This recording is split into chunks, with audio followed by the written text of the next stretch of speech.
Example 1. So, given f of x equals x minus 4 and g of x equals 1 over x minus 5, find the domain of f of g of x.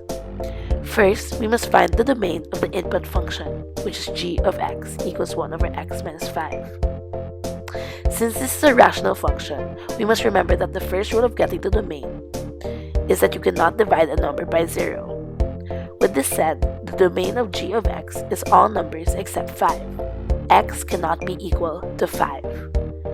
Now that we have the domain of the input function, we must now get the domain of f of g of x. F of g of x is 1 over x minus 9. Again, let us remember the first rule of domain, which is you cannot divide a number by 0. With this being said, the domain of f of g of x is all numbers except 9. X cannot be equal to 9. Now that we have the domain of both the input function and the new function, we must get the intersection of these two domains. What they have in common. This results to the domain of f of g of x being negative infinity to positive 9, union positive 9 to positive infinity.